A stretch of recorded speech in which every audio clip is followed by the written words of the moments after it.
Como lidar com a religião na sessão de terapia. Hoje a gente vai falar sobre isso. Eu sou Rosana De Cleva, já acompanhei várias sessões em relação a isso, das minhas terapeutas, das minhas alunas e quando eu fazia terapia também. Então hoje eu quero tirar dúvida também no direct, caso você tenha, pode me mandar, tá? E a gente vai falar sobre isso. Hoje eu estou em viagem a trabalho, com uma escala em Doha, e eu quero falar um pouquinho sobre isso porque aqui, mais do que outro lugar, ele fala muito sobre religião em todo momento, em todos os lugares que você vai. Você sente sim a religião em todo lugar. E olha só essa mesquita maravilhosa que tem aqui do meu lado, e por conta disso eu resolvi fazer esse vídeo para vocês. Foi morando no Brasil e fora do Brasil que eu pude observar claramente quanto as crenças religiosas, ela muda assim o meio das pessoas que ali elas convivem.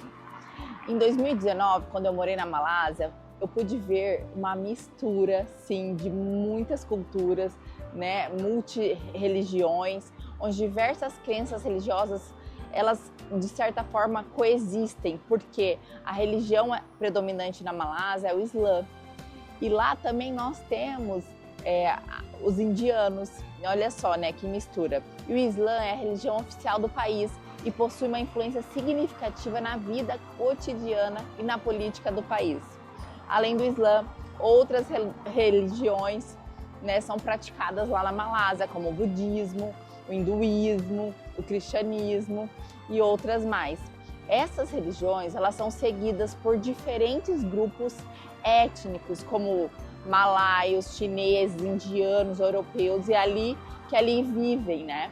E por conta de ter ficado quase um ano lá, eu consegui ver toda essa mistura que sim, muitas vezes é até chocante. E apesar das diferenças religiosas, a Malásia geralmente promove a coexistência pacífica e tolerante dessas religiões.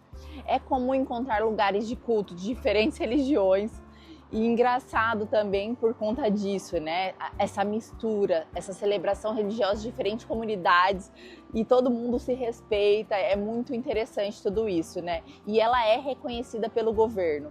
Na China, onde eu moro hoje atualmente, além do budismo, o taoísmo é uma religião muito importante para o país, com raiz antiga, filosofia chinesa, você vê em todos os lugares. O taoísmo, ele harmoniza com a natureza, com a busca espiritual, e é muito legal. E aqui no Catar é o islamismo.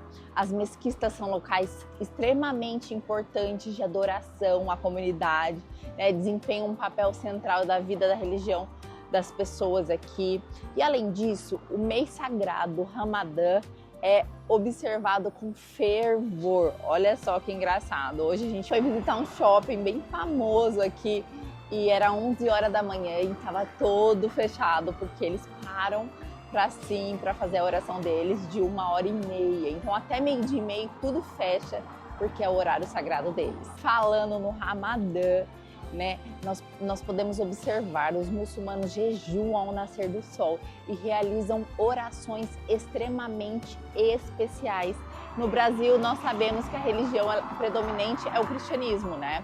Com a maioria da população se identificando como católico ou evangélico.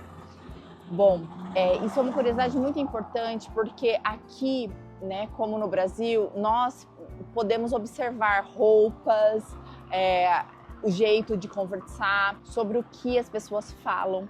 E a pergunta importante é como lidar com isso dentro dos consultórios, clínicas, terapias presenciais ou online. Como lidar com essas questões religiosas, Rosana? Né, eu recebo muitas perguntas das minhas alunas terapeutas, porque requer uma observação, uma abordagem mais sensível e um pouco mais respeitosas. Por isso mesmo a gente precisa entender de autoconhecimento, né? Respeitar a crença religiosa do paciente, demonstrar respeito pelas crenças religiosas do paciente, independente de você compartilhar ou não dessas crenças, evitar qualquer forma de julgamento ou crítica em relação à religião do paciente, porque é muito importante, porque é um assunto dele, né? Esteja aberto ao diálogo, incentive seu paciente a expressar suas crenças e valores sobre religião, porque isso vai fazer com que você avance, com que ele avance na terapia, né? Esteja disposto a ouvir as questões do paciente com mais atenção em relação a isso, porque com certeza isso faz muita diferença na vida dele. É importante também você saber que você precisa evitar conflito de valores.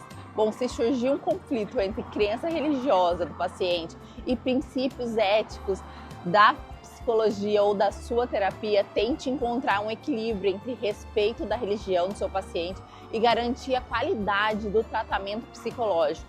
Consultar um supervisor ou um colega ou uma pessoa que está acima, que já passou por isso, nessas ocasiões é extremamente importante. Bom, mais uma dica: não faça suposições. Não assuma que todas as pessoas de determinada religião têm as mesmas crenças ou necessidades.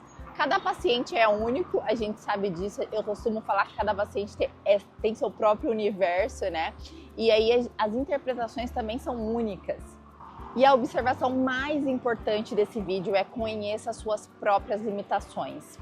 Se você não se sentir confortável ou competente para lidar com questões religiosas específicas, considere encaminhar esse seu paciente para um profissional que seja realmente pronto para lidar com a situação. É importante reconhecer suas próprias limitações e buscar ajuda quando necessário, tá? É importante respeitar e entender a diversidade religiosa também e estudar um pouquinho sobre isso, porque lidar com essas questões religiosas, principalmente do seu paciente, dos profissionais de saúde mental, incluindo psicólogo, terapeuta, enfim, todo mundo que precisa de uma abordagem, é importante saber que essa parte ela será muito mais sensível e ela precisa ser muito respeitosa para que o tratamento seja realmente eficaz.